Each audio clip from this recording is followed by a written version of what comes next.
Hello my friends and welcome, my name is Dennis and this is the latest update from Ukraine. Let's go to the northern part, northeast, actually to Kupiansk, and I think we're gonna review the tactical map. Let's review this one. We have Kupiansk, we have Kharkiv region. That's the only part of the Kharkiv region that is still occupied by the Russian forces, and as you can see, Ukrainian forces didn't cross the river over here. We crossed it here in the woods, but we didn't go through this territory. And here we have the border of Lugansk region. The fighting was ongoing for Novoalexeyevsk for several days, and now it's been confirmed that it was taken by Ukrainian forces. But Russia went on the counterattack to Stelmankhivka, and they also were able to build the barricades and defense lines in the Svatovo city itself. Also, there is the river ongoing through the city, which make it difficult task for Ukrainian forces to take the city. They offend with 144th Brigade, and the 4th Army is behind in Svatovo city. And from what I can see, maybe we are in lack of resources to go to that city for now,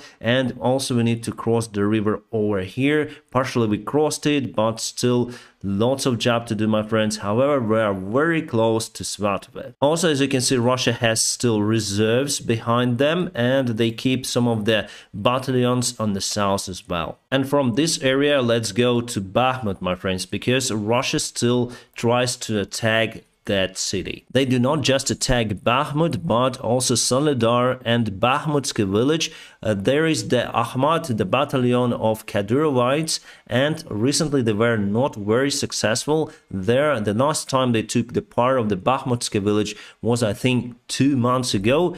And here is their main vector. My friends, today I saw some of the footages from the front lines, from the drones, and I would say that Russia lost quite a lot of forces. Bodies are just lying on the fields. Russians doesn't care about their fallen soldiers, and that create the risk of some disease in that area. And recently Russians were able to move to Opatna over here. They partially took this village, and as you can see, there is the road that is going to Bakhmut city itself. So they are taking this road, and it's the great risk for our forces because, my friends, as you can see, there is the river ongoing through the city, and here they already crossed it in this way, and they may take this road to go to the city. But we created the defense lines. Those are very strong. We have reinforcements also on the south, on the north part in Bakhmut itself. That is why it's very hard task for Russia to take Bakhmut city, and they are losing lots of the forces. But still, it seems like their political goal is to take that city. And before we continue, let me tell you about the long-term partner of my channel. The sponsor of today's video is Atlas VPN. You know what, my friends? Atlas VPN have decided to extend their Halloween crazy discount. So now you can still Black Friday deal and get Atlas VPN Premium for just $170 per month plus 6 months extra with a 30-day money-back guarantee. It is the best Atlas VPN offer of this year. Just be aware the offer is time limited and available with my personal link in the video description below.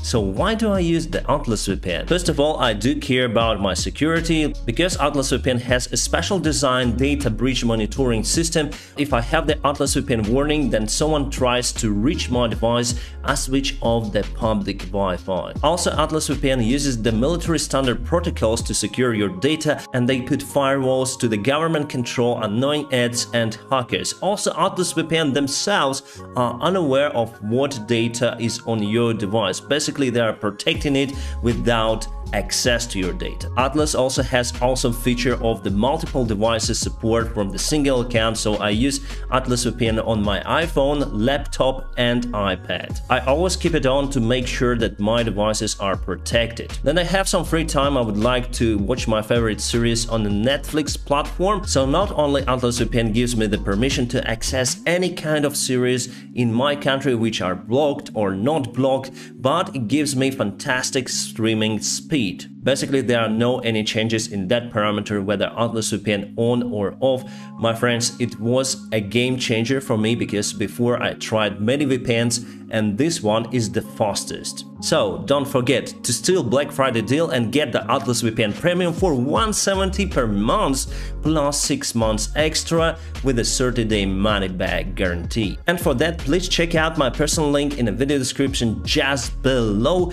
Atlas VPN helps a lot to support my channel and also Ukrainian people, so Atlas VPN, thank you so much for sponsoring this video. If we move to the Donetsk city itself, you see how Russia tries to reach the nearby villages, city suburbs, and recently they got some of the success in Marinka and Opitne. However, we pushed them away from Vodene. So they failed here in Vodene, but successfully took the Opitne village, and they already reported it to the Russian military command, and they reported to their propaganda media. They say that finally we took Opitne, but it's just temporary success of the Russian army. You know, one small village here doesn't matter. There are lots of the villages, lots of the roads that our army still protects. And here is the border. I'll show you. This is the border, how far they moved from the beginning of the war. So this part they took from the 24th of the February,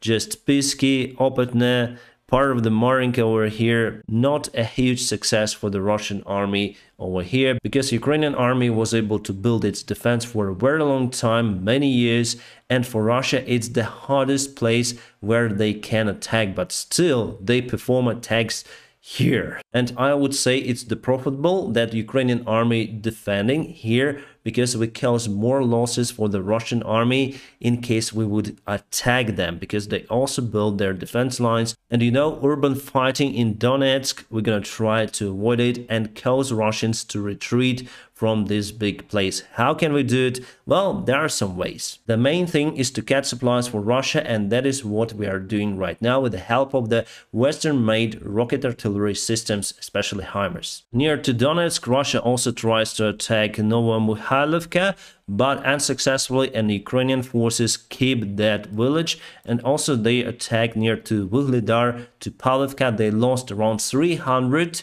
men at first, and with the second attack also they got losses, but the second attack was more successful and they took part of the village. In my latest video I showed you the fighting in that particular village, and we use artillery systems to cause Russia to withdraw, and for now we cannot be sure whether they take at least the part of that village for sure. Right, here's some direction. We are controlling this river bay over here, and we try to reach Russian positions in the south, but so far unsuccessfully. And today it's the first time that Russia used rockets to target Kherson city, so we don't know what they target. Our officials say about the humanitarian hotspot, but I'm not sure, because it was really the dark smoke coming as from the factory or from the ammunition depot. So we're gonna see it in the future, but I think that information is classified. Still, Russia keeps, as you can see, lots of the forces on that shore.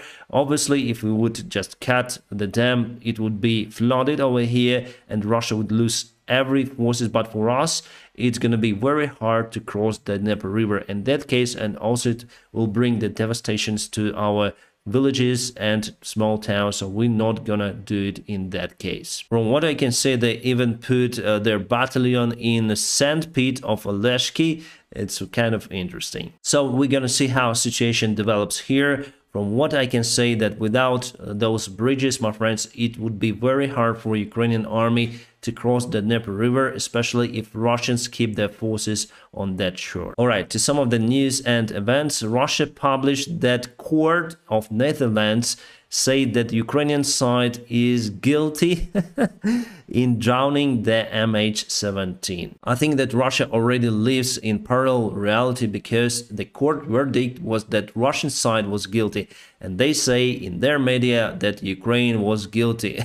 It's just crazy, but their citizens would believe in that shit. The Prime Minister of UK, the new one, Rishi Sunak, attended Kiev today, and he met President Zelensky. They went to Mikhailovsky Square, where you may find some of the tanks, armored vehicles that were destroyed, and obviously we'll have some more help that was announced today by the British side, humanitarian one and military. We'll have more air defense systems, I think the small ones, to fight against the Iranian-made Shahid drones. So it's the great thing that we still keep support of UK, our partner. With the new Prime Minister, I think the main direction will not be changed. And this is the video from Kherson, so something is on fire really big, maybe oil reservoirs or something, gas station, I don't know, ammunition depots. So Russia hit today Kherson for the first time after retreatment. Absolutely huge fire sparked today in Russian Federation. The gas pipeline somehow got damaged and burst into flames. It happened very near to St. Petersburg, and this pipeline was used to deliver the gas to the Nord Stream. Nord Stream was damaged, and just recently Swedish intelligence say that it was deliberate action on that pipeline, so sabotage act is confirmed, and we don't know what happened today with this pipeline near to St. Petersburg. And after the Nord Stream 1 sabotage, President Zelensky said that Russia will blow up something on their territory to accuse the Ukrainian side and to hit the gas pipeline that leads to Europe. But luckily, Europe already got enough gas in their storages, so don't worry, my friends in Europe, this winter will be okay for you. But not okay for Ukraine, because we're in lack of electricity, and it's the usual picture to see nowadays. Electrical cars are being charged with the help of the diesel or benzene generators. Checkmate, Elon Musk. New milestone for Ukraine. We already have 30 Gepard tanks in our army. They help us to fight against the Shahid drones and low-flying targets as helicopters and attack airplanes. Before we got reports that we were in lack of the ammunitions for the cannons of those tanks, but now from the information we have, this problem have been solved. And this is the weather in Ukraine, my friends. Yes, we got snow, but it's not really cold. It's around 0 degrees centigrade. Temperature fluctuates from -3 up to 0. And yes, it's fantastic weather for the kids, and it's usual one for the late autumn. But late December and especially January, it's usually kind of cold here. Temperature may drop down to -20 sometimes. The deputy of our defense minister today in interview said that the war may be finished till the late spring 2023, and he said that we're gonna liberate Crimea in December. I do not believe that. The first train arrived today in Kherson, delivering around 200 passengers to that place. Awesome achievement of Ukrainians to liberate the biggest city that Russia was able to take from the beginning of this war. This city is not very big compared to other Ukrainian cities, but still it's very important for us. And our government tries to make lives of the people there as comfortable as possible during this war. The International Institute of War, which is in United States, said that there's going to be some of the new wave of the Russian mobilization still. Yes, I thought it would not be possible, but it seems like Russia has lots of the losses on the front lines, especially of the mobilized soldiers. That is why they are trying to put more cannon fodder to the front lines. As for Putin, he just wants to keep his power in Russia, and he doesn't care on the lives of the Russians. And if he would need to waste the lives of his soldiers, like millions, he doesn't care. He would like to do it. Even before this war, Russia had severe demographic problems, but now people are leaving the country, people are dying, and who dies? The most productive generation, young men. One more freak attended the missile test, the nuclear one, with his daughter. What are they happy about? It's just crazy. The world should get rid of the dictators like this Kim, like Putin, Iranian dictatorship, Belarus, of course. Some of the aviation story today happened in Peru. Just look at this Airbus A320neo. I'm the airline pilot, that is why I'm speaking about it. And it's been reported that this airplane hit the fire truck on the runway. Fire truck was not allowed to cross the runway, but after all, they tried to do it, and the airplane hit the fire truck with the right hand engine and also landing gear that collapsed. Somehow pilots kept the airplane under control throughout the roll, and some of the passengers sustained injuries.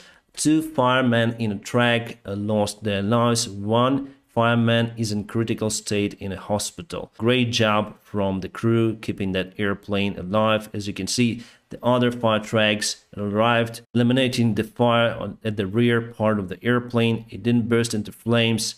As you can see, fuel spilled a little after the airplane stopped, but it was eliminated by the fire crew. And those guys who remained in other vehicles, they did their job very well, eliminating the fire of this airplane. And investigation is ongoing. Iran will help Russia to build drones on their territory. So they were blamed that they are sending those drones to the Russian side, but they decided to build some sort of the factory facility to build those jacket drones over there. Interesting. Russia wants to cause our air defense to collapse. That is why they are firing the rockets in a few waves, and they know that we are in lack of their rockets for some of our systems, and that's why I expect that we'll have more Western-made air defense systems that will have enough rocket supplies for them. Because Buk S-300, the ammunition for them is very limited and already been taken from the Eastern Europe. My friends, I'm gonna keep you updated on situation here in Ukraine, and now please check out the link in the video description below to grab the last opportunity to access the premium Atlas VPN for just $170 per month with lots of discounts, and I highly recommend you that service. This is the best one. My friends, I wish you all a peaceful sky wherever you are. Have a great time.